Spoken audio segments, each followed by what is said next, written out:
नमस्ते बच्चों। अभी तक हमने अभिज्ञान शाकुंतलम के द्वितीय अंक के 4 श्लोकों का अध्ययन कर लिया है और जो चौथा श्लोक था उसमें राजा के लिए बताया गया है कि शिकार करने के कारण या क्षत्रिय होने के कारण उसकी काया किस प्रकार की हो गई है कि वो धूप को भी सहन कर लेती है और धनुष की प्रत्यंचा को खींचने के कारण जिसके अग्रभाग कठोर हो गए हैं ऐसी उस राजा का शरीर हो गया है। तो उसके आगे आज हम पढ़ते हैं और देखिए उपेत्य नज़दीक में जाकर के जयतु स्वामी महाराज की जय हो। गृहीत श्वापदम अरण्यम, जो अरण्य है जंगल है उसके गृहीत श्वा जो वन्य पशु हैं उनको घेर लिया गया है। किम अन्यत्र अवस्थीयते, तो फिर जो ये राजा हैं वो दूसरी जगह पर जाकर के क्यों बैठे हुए हैं, अर्थात अपना जो शिकार का कार्य है जिसको वो करने आए हैं उसको वो क्यों नहीं कर रहे हैं। उन्हें शिकार के लिए अब चलना चाहिए। राजा मंदोत्साह, राजा कह रहा है कि मेरा जो उत्साह था कृतो अस्मि, मेरा जो उत्साह था उसको कम कर दिया गया है। किसके द्वारा? मृग्या अपवादिना मांडव्य, ये जो मांडव्य है विदूषक है उसने क्या किया है कि मृग्या अपवादिना, जो शिकार करने का जो उत्साह होता है उसको मेरे लिए कम कर दिया गया है। किसके द्वारा? इस विदूषक के द्वारा। तो सेनापति जनांतिकम मुंह को फेर करके वो विदूषक से कह रहा है कि सखे हे मित्र स्थिर प्रतिबंधो भव, तुम अपनी जो बात है उस पर बिल्कुल अड़िग रहो, डटे रहो। अहम तावत यानी तब तक मैं, अहम यानी मैं क्या करता हूँ, स्वामी निश्चित चित्तवृत्ति अनुवर्तिष्ये, जो स्वामी हैं राजा हैं मेरे उनकी चित्तवृत्ति जो मन में जो भी विचार चल रहे हैं उनका अनुवर्तिष्ये अनुगमन करता हूँ, उनके पीछे पीछे चलता हूँ उनके विचारों के, जिससे मैं ये जान सकूँ कि राजा क्या कह रहे हैं। प्रकाशम, प्रकाश में ही फिर प्रकट में वो क्या कह रहा है, प्रलपति एषः वैधेय, ये जो मूर्ख व्यक्ति है ये तो बेकार ही में कुछ भी कहे जा रहा है। ननु प्रभुर एव निदर्शनम, ये जो महाराज हैं ननु यानी निश्चित रूप से ही इस बारे में ये जो महाराज हैं वो प्रमाण हैं। क्यों? क्योंकि मेदच्छेद कृशोदरम लघु भवती उत्थान योग्यम वपु सत्वानाम अपि लक्ष्यते विकृति चित्तम भय क्रोधयो उत्कर्षः स च धन्विनाम यदि श्वः सिद्ध्यन्ति लक्ष्ये चले मिथ्येव व्यसनं वदन्ति मृग्यामि दृग् विनोदः कुतः। तो ये जो सेनापति है वो क्या कह रहा है कि अन्वय देखो बच्चों कि वपुः मेदश्चेद कृशोदरम लघु उत्थान योग्यम भवति सत्वानां भय क्रोधयो चित्त विकृति मत चित्तम अपि लक्ष्यते स च धन्विनाम उत्कर्षः यच्चले लक्ष्ये ईश्वरः सिद्ध्यन्ति मृग्यां मिथ्या एव व्यसनं वदन्ति ईदृग् विनोदः कुतः। तो ये वपु यानी शरीर जो है वो कैसा है, मेदच्छेद कृशोदरम, चर्बी के घट जाने से जो पतले उदर वाला हो गया है, जिसकी मेद यानी चर्बी कम हो गई है, घट गई है, ऐसा वह राजा पतले उदर वाला हो गया है। लघु यानी हल्का और उत्थान योग्यम, सरलता से जिसको आसानी से उठाया जा सके, अर्थात ऐसा चुस्त और उत्साह योग्य भवती यानी हो गया है। सत्वानाम, और ये जो सत्व प्रधान वाले वन्य जीव हैं उनके भय क्रोधयो, उनके गुस्सा करने के अवसर पर और क्रोध करने के अवसर पर विकृतिमत विकार से युक्त, अर्थात बिगड़ जिसका मन बिगड़ गया है, ऐसा चित्तम अपि मन भी लक्ष्यते, जिसके द्वारा जान लिया जाता है, ऐसा सच और वह कैसा है, धन्विना धनुर्धारियों का उत्कर्ष निपुणता या गौरव, यत जो कि चलई लक्ष्य इस चलायमान लक्ष्य पर ईश्वर सिद्धयंती अपने बाणों को सिद्ध करते हैं, अर्थात अपने लक्ष्य को भेदते हैं। मृग्याम ऐसे मृग्याम यानी ऐसे को मिथ्या ही बेकार में ही व्यसनम वदंती, व्यसन कहते हैं कि अरे ये तो उसको एक व्यसन लगा हुआ है। तो लेकिन क्या है, ईदृग विनोदः कुतः, ऐसा इस प्रकार का जो मनोविनोद है, ऐसी जो सुख का अनुभव है वो अन्यत्र कहाँ पर मिल सकता है। तो जो ये राजा शिकार कर रहा है उसके लिए सेनापति क्या कह रहा है कि इस प्रकार के शिकार का आनंद तो और कहीं मिल ही नहीं सकता है। राजा को शिकार करने में जो आनंद की अनुभूति होती है उसका इस श्लोक में वर्णन किया गया है। तो ये जो यहाँ पर कहा जा रहा है कि सेनापति ने क्या किया है, मृग्या है, शिकार है, उसके गुणों की प्रशंसा की है और राजा से कह रहा है कि इससे शरीर कैसा रहता है, स्वस्थ रहता है और जिसके कारण उसमें उत्साह का संचार होता है। वन्य पशुओं के मनोभावों का ज्ञान होने लगता है व्यक्ति को और बाण संधान में सिद्धहस्तता भी आती है। धनुर्धारियों के लिए तो चलायमान लक्ष्य पर बाण का सफल संधान करना बड़े गौरव की बात होती है। सबसे श्रेष्ठ गुण यह है कि मृग्या में जितना अधिक मनोविनोद होता है वह अन्यत्र किसी भी वस्तु या कार्य में कभी भी नहीं मिल सकता है। इस कारण जो मांडव्य है उसके द्वारा मृग्या की निंदा करना मात्र प्रलाप के रूप में बताया गया है। यहाँ पर प्रथम 3 चरणों में जो शिकार है उसके गुणों का सकारात्मक वर्णन किया गया है, इसलिए काव्यलिंग अलंकार है और शार्दुल विक्रीडित नामक छंद का यहाँ पर प्रयोग किया गया है। तो कौन सा छंद यहाँ पर प्रयुक्त हुआ है बच्चों, शार्दुल विक्रीडित।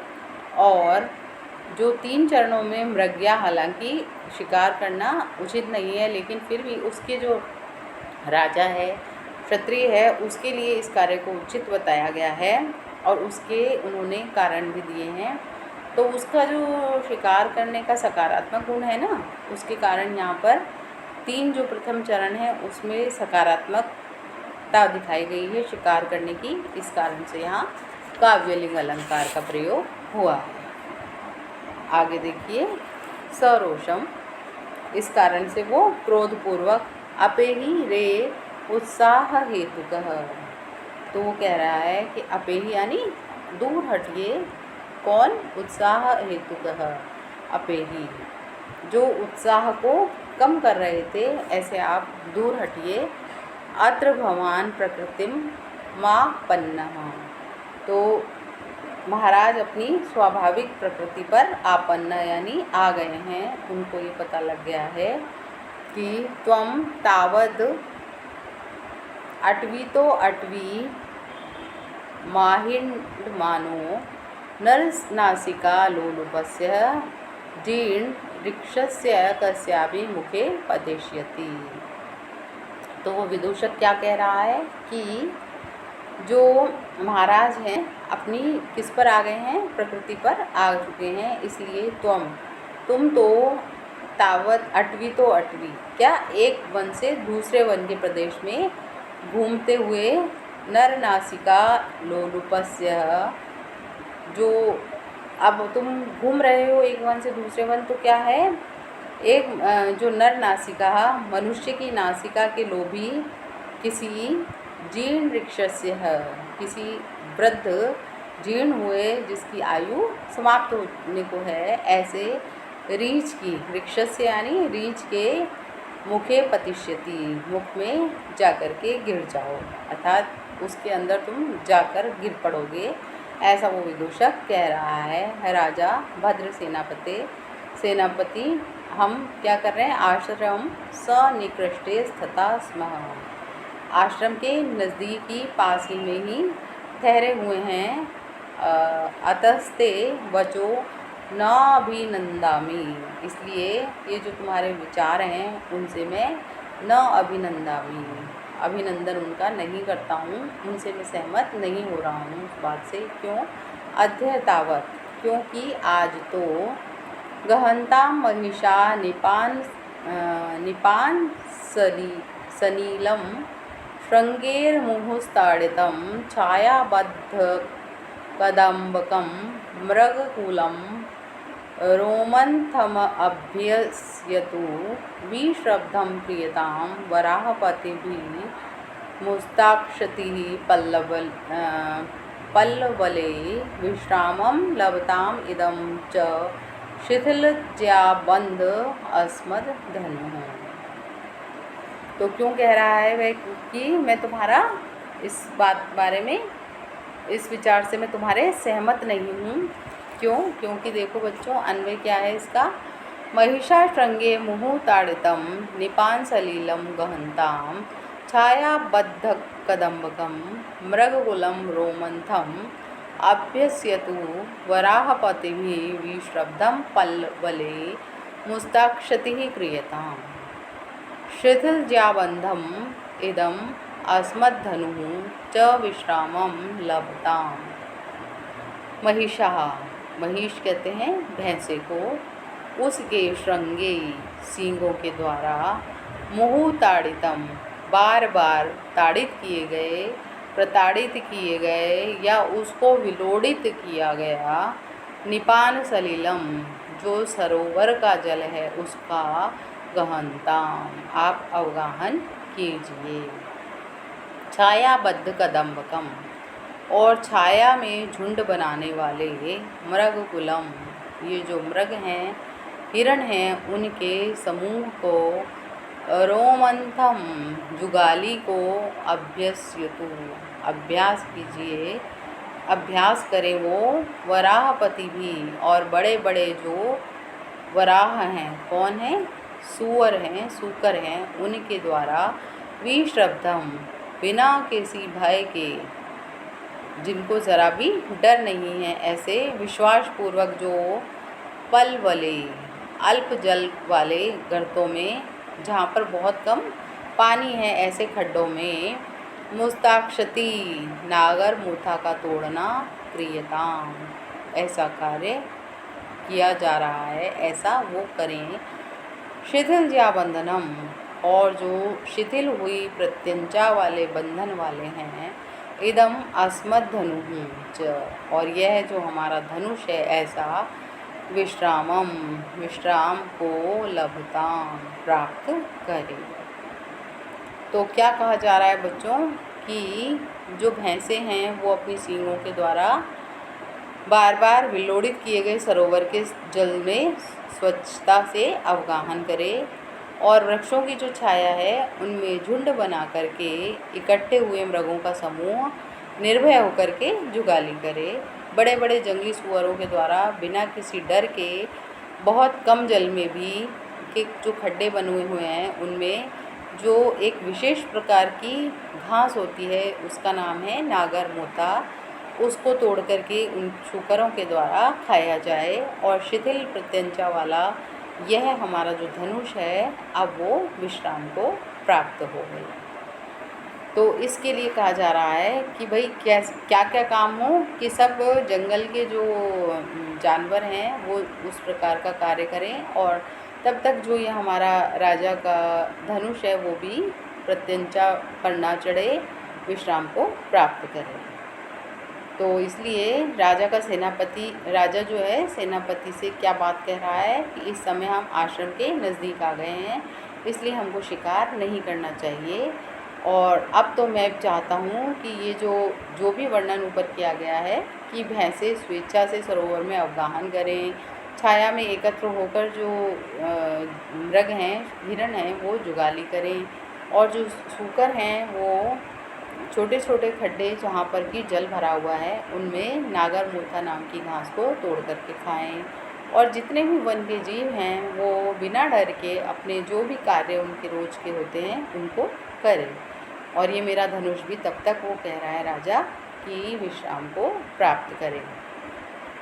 तो ये जो सारी बातें राजा ने कही, इससे क्या प्रकट हो रहा है बच्चों कि राजा के हृदय में दया, त्याग, क्षमा इत्यादि गुण विद्यमान हैं और वह अपनी शकुंतला के प्रेम में इतना आसक्त हो गया है कि उसे इस तपोवन के सभी जीव प्रिय लगने लग गए हैं। और वो चाह रहा है राजा कि वन के जीव भी स्वप्रिया वियोग से दुखी ना हों और स्वेच्छा से वन में विचरण करें।